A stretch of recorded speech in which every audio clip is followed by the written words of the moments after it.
സെക്കൻഡോ third ടൈംസിൽ അത് പതുക്കെ അതൊരു അഡിക്ഷനിലേക്ക് പോകും. മയക്കുമരുന്ന് ദുരുപയോഗം ഒരു സൈക്കോളജിക്കൽ പ്രശ്നമായിട്ട് നമുക്ക് കാണാനാകുമോ? അത് അങ്ങനെ കാണുകയാണെങ്കിൽ അത് നമുക്ക് മാറ്റാൻ പറ്റുന്ന ഒന്നാണോ?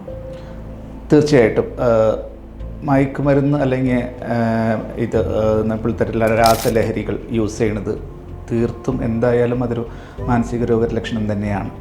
അത് ഇനീഷ്യലി എല്ലാവരും ഒരു രസത്തിന് വേണ്ടി എത്താണെങ്കിലും ഒരു സെക്കൻഡോ തേർഡ് ടൈംസിൽ അത് പതുക്കെ അതൊരു അഡിക്ഷനിലേക്ക് പോകും. അവിടെയാണ് നമ്മളതൊരു ഡിസീസ് എന്ന് പറയുന്നതും. ഈ ഒരാൾ അഡിക്റ്റഡ് ആണെങ്കിൽ എത്രയും പെട്ടെന്ന് നമ്മൾ ഐഡൻറ്റിഫൈ ചെയ്ത് അവരെ കോർണർ ചെയ്തിട്ട് കാര്യമില്ല, അല്ലെങ്കിൽ അവരെ ഒരു കുറ്റവാളിയാക്കിയിട്ടതിനേക്കാളും കൂടുതൽ അവരെ എത്രയും പെട്ടെന്ന് ഐഡൻറ്റിഫൈ ചെയ്യാനും എത്രയും പെട്ടെന്ന് ഡോക്ടറെ അടുത്ത് കാണിക്കാനും അതിനുള്ള ട്രീറ്റ്മെൻറ്റ്സ് പല ട്രീറ്റ്മെൻറ്റ്സ് അവൈലബിൾ ആണ്. അതിൻ്റെ ഏത് സബ്സ്റ്റൻസ് ആണ് അല്ലെങ്കിൽ ഏതാണെന്ന് നോക്കിയാൽ അതിനുള്ള മരുന്നുകൾ നമുക്ക് കൊടുക്കാൻ പറ്റുന്നതാണ്.